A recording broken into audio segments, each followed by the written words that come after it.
नमस्कार, स्वागत करें न्यूज 24 पर। मैं हूं प्रिंस लांबा। हरियाणा के अंदर है अब कांग्रेस ने बीजेपी को मात देने की पूरी तैयारी कर लिया। फिर यूं कहा जाए कि कांग्रेस जो है हरियाणा विधानसभा चुनाव को देखते हुए अब फुल जो है इलेक्शन मोड में नजर आ रही है। कहीं ना कहीं कांग्रेस ने एक ऐसा बड़ा ऐलान कर दिया है जिसके बाद बीजेपी खेमे में कहीं ना कहीं खलबली मचने वाली है। एक तरीके से कहा जाए तो घमासान मचने वाला है, क्योंकि जो बीजेपी लगातार कांग्रेस को संगठन के नाम पर घेरने का काम कर रही थी, अब उसी बीजेपी की बोलती बंद करने का काम कांग्रेस करने जा रही है। हरियाणा प्रदेश में जल्द ही कांग्रेस के संगठन का विस्तार हो सकता है। आज हरियाणा प्रभारी दीपक बाबरिया ने हाईकमान से बातचीत की है। हाईकमान को जो संभावित नाम हो सकते हैं संगठन विस्तार में शामिल है, उनकी पूरी सूची बनाकर जो है सौंप दी गई। यानी कि अब जिला ही नहीं बल्कि ब्लॉक स्तर तक कांग्रेस को मजबूती देने के लिए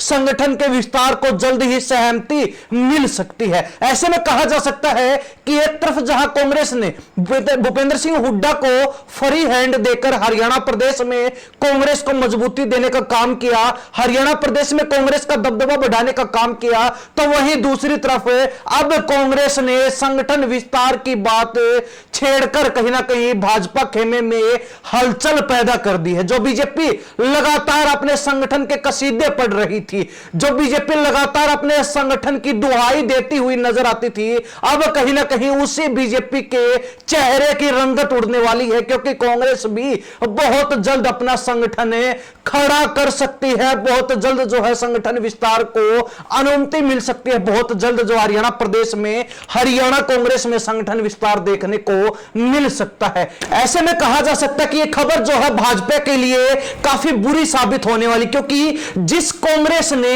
बिना संगठन के सिर्फ अपने दम के ऊपर नेताओं ने, मुख्य चेहरों ने अपने दम पर जो है कांग्रेस को मजबूती दी, ग्राउंड पर उतरकर घर घर तक पहुंचने का काम किया, तो कहीं ना कहीं बिना संगठन के ही लोकसभा चुनाव में 2019 के मुकाबले 2024 में उसी भाजपा को हाफ यानी कि आधा कर दिया।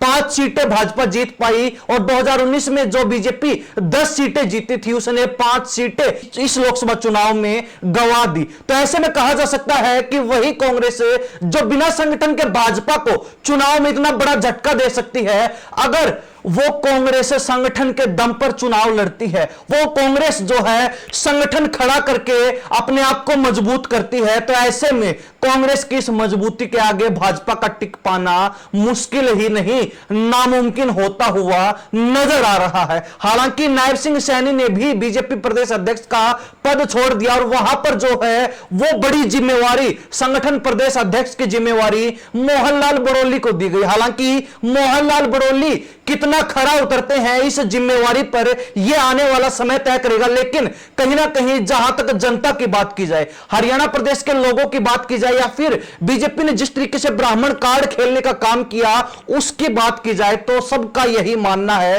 कि बीजेपी का यह फैक्टर काम नहीं आने वाला, क्योंकि जो मोहनलाल बड़ोली लोकसभा चुनाव में अपनी सीट नहीं बचा पाए, जो मोहनलाल बड़ोली इतना बड़ा मौका मिलने के बाद भी चुनाव हार गए, तो ऐसे में बार बार भाजपा उन्हीं पर भरोसा जताकर क्या जताना चाहती है यह समझ से परे है। लेकिन कहीं ना कहीं यह जरूर है कि बीजेपी ने मोहनलाल बड़ोली को प्रदेश अध्यक्ष बनाकर इस लाइन में खड़े, प्रदेश अध्यक्ष बनने की कतार में लगे हुए कई बड़े नेताओं का पत्ता काटने का काम, कई बड़े नेताओं को घर बैठाने का काम कर दिया है। लेकिन कहीं ना कहीं अब कांग्रेस संगठन अगर विस्तार होता है, कांग्रेस संगठन अगर खड़ा होता है, तो उसके मुकाबले बीजेपी कितनी मजबूत रह पाएगी यह कहीं ना कहीं हरियाणा प्रदेश की जनता बताएगी। अपनी राय कमेंट के माध्यम से जरूर रख दीजिए साथ साथ। लेकिन कहीं ना कहीं यह कहा जा सकता है कि जिस कांग्रेस ने लोकसभा चुनाव में बीजेपी को झटका दिया, उसी कांग्रेस ने अब विधानसभा चुनाव को ध्यान में रखते हुए, विधानसभा चुनाव को मद्देनजर रखते हुए कहीं ना कहीं संगठन विस्तार पर सहमति बनाने की बात तो कर दी, चर्चाएं भी शुरू हो चुकी हैं और कहा जा रहा है कि जल्द ही संगठन भी खड़ा हो जाएगा।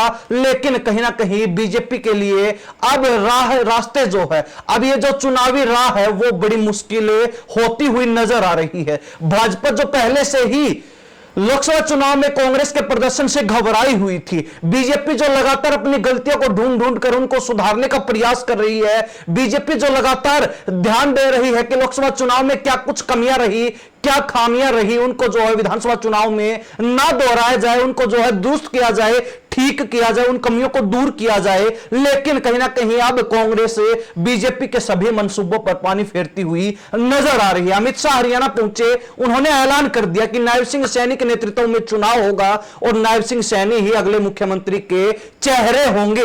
लेकिन कहीं ना कहीं अमित शाह का भी जादू नहीं चला, नायब सिंह सैनी का भी फैक्टर नहीं चला, लेकिन कांग्रेस ने जो है बीजेपी खेमे में टेंशन जरूर खड़ी कर दी है, टेंशन जरूर पैदा कर दी है। अब बीजेपी जो सोच रही थी कि अपने पासे फेंककर, अपनी गोटियां सेट करके विधानसभा चुनाव में तो तीसरी बार सरकार बना ही लेंगे, लेकिन कहीं ना कहीं कांग्रेस मजबूती के साथ अब बीजेपी के रास्ते का रोड़ा बन चुकी है। जहां एक तरफ भूपेंद्र सिंह हुड्डा ने पूरे हरियाणा कांग्रेस की मुख्य चेहरे के तौर पर कमान संभाल ली है। ऐसे में हरियाणा प्रदेश में जगह जगह, चाहे हुड्डा समर्थकों की बात हो या फिर जनता की बात क्यों ना हो, सभी लोगों का यही कहना है कि हुड्डा ही सीएम चेहरे कांग्रेस के होने वाले हैं, हुड्डा ही सीएम बनेंगे। तो वहीं दूसरी तरफ बीजेपी का कहना कि हम भी तीसरी बार सरकार बना रहे हैं। लेकिन किसके दावे में कितना दम रहने वाला, यह भी आने वाले कुछ ही समय में पता चल जाएगा और इस पर भी कुछ समय बाद विस्तार से चर्चा हम जरूर करेंगे। लेकिन कहीं ना कहीं कांग्रेस की अगर बात की जाए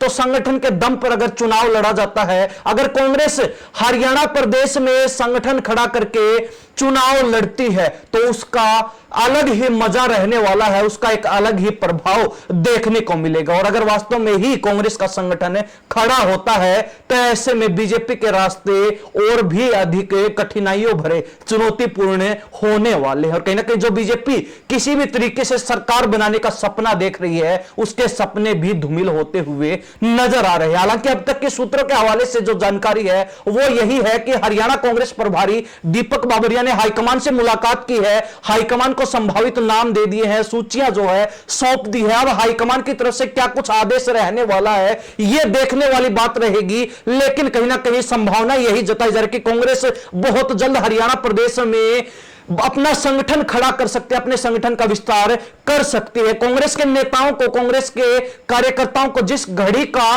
वर्षों से इंतजार था, अब कहीं ना कहीं वो घड़ी नजदीक आ चुकी है, वो समय नजदीक आ चुका है और कहीं ना कहीं कांग्रेस भी अपना संगठन खड़ा बहुत जल्द करने वाली है। तो ऐसे में बीजेपी को अब और जो है अलग उपाय सोचने होंगे, अलग उपाय जो है अपने नेताओं को, आलाकमान को सुझाने होंगे कि किस तरीके से कांग्रेस का सामना किया जा सकता है, किस तरीके से कांग्रेस से निपटा जा सकता है, किस तरीके से जो हरियाणा प्रदेश में सरकार बनाई जा सकती है। लेकिन अगर कांग्रेस की माने, लेकिन अगर हरियाणा प्रदेश की जनता की माने तो सबका यही कहना है कि इस बार बीजेपी की दाल हरियाणा प्रदेश में नहीं गलने वाली।